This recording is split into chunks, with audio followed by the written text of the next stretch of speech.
मुख्यमंत्री अशोक गहलोत ने आज अपने आवास पर दो महत्वपूर्ण बैठक ली। सीएम अशोक गहलोत ने पहले चिकित्सा विभाग की समीक्षा की और उसके बाद प्रदेश की कानून व्यवस्था का जायजा लेकर पुलिस अधिकारियों को निर्देशित किया। चिकित्सा क्षेत्र में राजस्थान को अग्रणी बनाने में जुटे मुख्यमंत्री अशोक गहलोत ने आज अपने आवास पर मीटिंग के दौरान प्रदेश में एक और योजना की औपचारिक शुरुआत कर दी। सीएम गहलोत ने आज मुख्यमंत्री चिरंजीवी जीवन रक्षा योजना की शुरुआत की और इसके साथ ही इस योजना से जुड़ी बुकलेट का भी विमोचन किया। हालांकि इस योजना का ट्रायल 22 जून को शुरू हो गया था, जिसके अंतर्गत अब तक 1,23,00,000 रुपए के उपचार से 700 मरीजों को लाभान्वित किया गया। इस योजना के तहत सड़क दुर्घटना में देश के किसी भी राज्य का निवासी घायल व्यक्ति बिना किसी एफआईआर अथवा औपचारिकता के मुख्यमंत्री चिरंजीवी स्वास्थ्य बीमा योजना से संबंध निजी एवं सरकारी अस्पतालों में 72 घंटे तक का निःशुल्क उपचार प्राप्त कर सकता है। इसके लिए चिरंजीवी योजना का पात्र होना आवश्यक नहीं है और 72 घंटे के उपरांत गैर चिरंजीवी लाभार्थी मरीज को राजकीय अस्पताल में रेफर किया जाएगा। साथ ही मुख्यमंत्री अशोक गहलोत ने चिरंजीवी योजनाओं की समीक्षा भी की और अब 2 अक्टूबर को गांधी जयंती के अवसर पर प्रदेश भर में ग्राम सभाएं आयोजित कर आम जन तक इस योजना को पहुंचाने के बारे में निर्देशित किया है। चिकित्सा विभाग की समीक्षा करने के बाद मुख्यमंत्री अशोक गहलोत ने कानून व्यवस्था को लेकर एक अहम बैठक की, जिसमें प्रदेश के तमाम आला पुलिस अधिकारी मौजूद थे।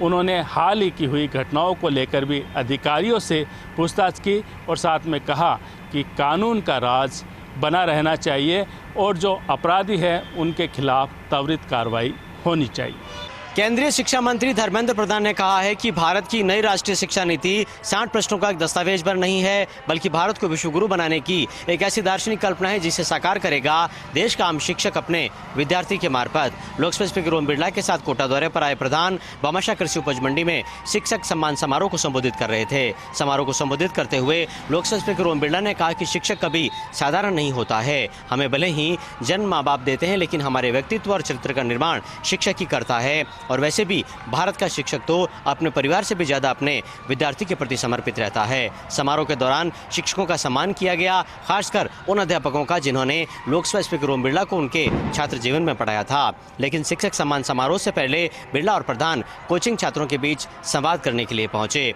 इस दौरान बिरला ने जहां कोटा को काशी कहा, तो वहीं धर्मेंद्र प्रधान ने छात्रों के सवालों का जवाब देते हुए कहा कि अगर इंजीनियरिंग और मेडिकल के छात्र नीट, जेईई और सीयूईटी के एक मर्जर टेस्ट को लेकर के कंफ्यूज हो रहे हैं, तो उन्हें मैं ये बता देना चाहता हूं कि फिलहाल ये केवल प्रस्ताव और विचार के स्तर पर है। कम से कम अगले 2-3 सालों में तो ऐसा नहीं होने जा रहा। इस मौके पर केंद्रीय शिक्षा मंत्री धर्मेंद्र प्रधान ने कहा कि हम भारत में एक डिजिटल विश्वविद्यालय की भी परिकल्पना रखते हैं।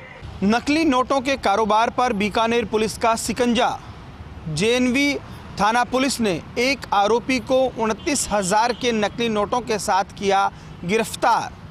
चौंकाने वाली बात ये रही कि इस युवक से कागज़ भी बरामद किया गया है, जिस पर आरबीआई का सिक्योरिटी थ्रेड भी है। कुल मिलाकर कहा जा सकता है कि ये शातिर लगातार फेक करेंसी कहीं ना कहीं खपा रहा था और ये फेक करेंसी ऐसी है जो बहुत हद तक ओरिजिनल जैसी नज़र भी आती है। आज एएसपी सिटी अमित कुमार ने प्रेस कॉन्फ्रेंस कर जानकारी देते हुए बताया कि जेएनवी थाना अधिकारी महावीर बिश्नोई, मनोज शर्मा और हेड कांस्टेबल रोहितास भारी, इन लोगों की कार्रवाई में इसे गिरफ्तार किया गया है। उनका कहना है कि हम लगातार पड़ताल भी कर रहे हैं। गौरतलब है कि इससे पहले आईजी ओम प्रकाश की अगुवाई में भी नकली नोटों पर बड़ी कार्रवाई की गई थी, जिसमें करोड़ों के नकली नोट बरामद किए गए थे। एएसपी सिटी अमित कुमार ने अपील की है कि खास तौर पर ये ध्यान रखें कि जो भीड़ भाड़ वाले इलाके हैं, मेले हैं, थड़ियां हैं, वहां पर नकली बड़े नोट चलाने की कोशिश होती है, तो बड़े नोट जो हैं 2000 और 500 के, वो देखभाल कर ही लेवें। पुलिस लगातार सक्रिय है और नकली नोटों के इस कारोबार पर शिकंजा कसने की कोशिश कर रही है।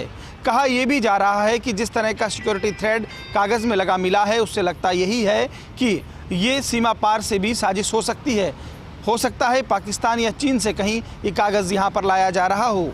पूछताछ में सामने आया है कि ऐसा लगता है कि ये कागज़ लाया जाता है, फिर 3D प्रिंटिंग होती है, तो यानी असेंबल कर एक तरह से नकली नोट तैयार किए जा रहे हैं ताकि किसी को शक ना हो। पहले उच्च स्तरीय कागज़ मंगाया जाता है, फिर 3D प्रिंट किया जाता है, तो इस तरह से ये नकली नोटों का गोरख धंधा चल रहा है। भाजपा नेता कृपाल सिंह जगीना के गोली मारकर हत्या करने के मामले में पुलिस को लगी बड़ी सफलता हासिल। कुंवरजीत नाम के व्यक्ति को किया पुलिस ने गिरफ्तार। मथुरा गेट थानाधिकारी रामनाथ सिंह ने बताया कि बदमाशों की तलाश में जिला पुलिस अधीक्षक द्वारा कई टीमों का गठन किया गया है। पुलिस टीम ने संभावित स्थानों पर दबिश दी तो हत्याकांड का आरोपी कुंवरजीत सिंह पुलिस के हत्थे चढ़ गया है। वहीं पकड़े गए आरोपी से पूछताछ की जा रही है और अन्य आरोपियों की भी तलाश की जा रही है। वहीं इस पूरे मामले पर भरतपुर जिला प्रमुख जगत सिंह ने अपनी प्रतिक्रिया देते हुए कहा है कि ये जो घटना हुई है बहुत ही निंदनीय है और पुलिस जल्द आरोपियों को गिरफ्तार करे। जिले भर में जल जुलन महोत्सव आज उत्साह और आनंद के साथ मनाया गया। ठाकुर जी को जल में जुलन महोत्सव के बाद में भिलवाड़ा जिले में 2 ऐसे हादसे हुए जिसमें 4 नौजवानों की अकाल मौत हो गई। इन अकाल मौत के चलते शोक की लहर छा गई। भिलवाड़ा जिले में पहला हादसा देर शाम को तब हुआ जब छाजलों का खेड़ा गांव में जल जुलन महोत्सव के बाद जब घर लोग बाग लौट रहे थे, इस बीच एक बालक के पानी में डूबने की सूचना मिली। डूबने की सूचना मिलने के साथ ही 2 युवक वहां पर खड़े थे जिन्होंने पानी में छलांग लगा दी और युवक को तो बाहर निकाल दिया, मगर जो दोनों युवक बचाने के लिए पानी में कूदे थे उनकी अकाल मौत हो गई। दूसरा हादसा मेफलियास गांव में हुआ जो कि धुआंला पंचायत के क्षेत्र में आता है, जहां पे भी जल जुलन महोत्सव के बाद में ग्रामीण तो गांव की तरफ लौट गए थे मगर 2 बच्चों की डूबने से मौत हो गई। दोनों घटनाओं के बाद में एक तरफ छाजलों का खेड़ा और दूसरी तरफ धुआंला जो मेफलियास है वहां पर शोक की लहर छा गई। छाजलों का खेड़ा में एक एनीकट बना हुआ, उस एनीकट में डूबने से राहुल नामक बालक डूबने लगा, जिसको देखकर वहां पास में खड़े गोपाल कुमावत और उसका सगा भाई बबलू कुमावत दोनों अचानक कूद पड़े और उस बच्चे को तो बाहर निकाल दिया, मगर दोनों की मौके पर ही डूबने से मौत हो गई।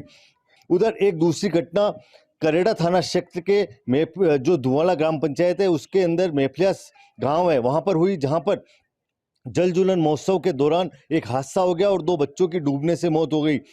यहाँ पर मुकेश तेली नामक एक युवक की मौत हो गई, जबकि साथ में ही प्रवीण कुमार 10 साल का बच्चा है जिसकी भी पानी में डूबने से मौत हो गई। वहीं जो हादसे हो रहे हैं लगातार पानी में डूबने के, उसके बाद में ग्रामीणों को और ख़ासतौर से ऐसे धार्मिक आयोजनों के दौरान सामाजिक संस्थाओं की भी जिम्मेदारी बनती है कि वे लोगों को आगाह करें कि छोटे बच्चे पानी में नहीं जाएं और ख़ासतौर से जो गहरा पानी हो उसमें जाने से बचें।